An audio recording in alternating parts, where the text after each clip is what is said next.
50 €, 250 €, 180 €, non, on n'est pas en train de jouer au juste prix, mais bel et bien en train d'essayer de définir ces tarifs UGC en 2025. Que l'on soit débutant en UGC ou déjà expérimenté, la question des tarifs en UGC est assez épineuse et j'ai l'impression que personne n'ose vraiment en parler. Enfin, jusqu'à aujourd'hui. Bienvenue dans le deuxième épisode des UGC Mastermind. Si on ne se connaît pas, je m'appelle Floriane, je suis créatrice de contenu UGC et créative stratégiste. D'un côté, je crée des vidéos pour les marques inspirées de leurs témoignages utilisateurs et de l'autre, je les aide à implémenter l'UGC dans leur stratégie marketing. Lorsqu'il s'agit de la rémunération des créateurs et des créatrices de contenu UGC, on peut voir de tout. Des marques demandent 50 € la vidéo prête à publier avec 12 mois de droits publicitaires et d'autres sont prêtes à payer 500 € la vidéo sans montage et sans droit. On a un petit peu l'impression que c'est à la tête du client, alors on va essayer de démêler tout ça. Dans le tarif d'une vidéo UGC, on va retrouver plusieurs éléments. La rédaction du script et tout ce que ça implique, le tournage, le montage, la post-production, c'est-à-dire tout ce qui est ajout de voix off, de sous-titres, correction colorimétrique, etc. et la livraison. Mais à tout cela, il faut également ajouter le nombre d'heures passées à se former au montage et au marketing pour apprendre à faire des bonnes vidéos UGC, mais également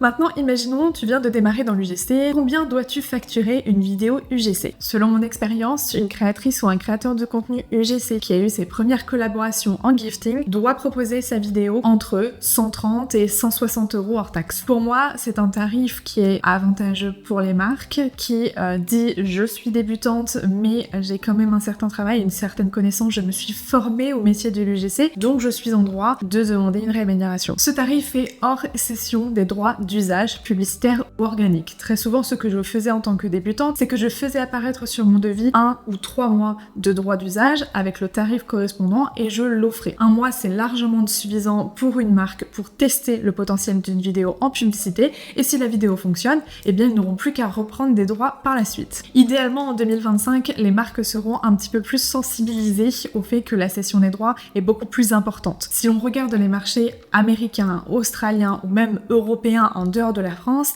la cession des droits doit représenter 10 à 20% supplémentaires sur le tarif de base de votre vidéo. Bien évidemment, je ne parle pas de Spark Ads ou de whitelisting, et qui sont d'autres modes de publicité différents qui, eux, nécessitent une augmentation du tarif. Au bout de 3 à 6 mois, tu t'es suffisamment fait la main sur tes vidéos UGC pour être considéré comme une créatrice ou un créateur intermédiaire. Tes tarifs vont donc augmenter et en général, on va avoir des vidéos qui sont entre 200 et 250 € hors taxe. Là encore, sur ce tarif, tu peux choisir d'ajouter des droits en ajoutant 10 à 20% du tarif de base ou bien d'offrir le premier mois. Personnellement, c'est ce que je fais très régulièrement. Toute commande de vidéo UGC dédiée à un usage publicitaire, j'offre les 30 premiers jours. Je suis suffisamment confiante pour me dire en 30 jours, ils vont pouvoir tester la vidéo et au bout de 30 jours, la vidéo aura fonctionné et ils voudront la garder en ligne. Alors évidemment, je vous parle de tarifs qui sont valables pour le marché français. Si vous avez l'opportunité de travailler avec le marché européen, vous verrez que les tarifs sont un petit peu différents, un peu plus élevés. Évidemment, ces tarifs ne sont pas valables dès qu'on parle d'une collaboration avec des agences de publicité. Là encore, c'est un fonctionnement qui est différent. Peut-être que je ferai une vidéo dédiée à ce sujet.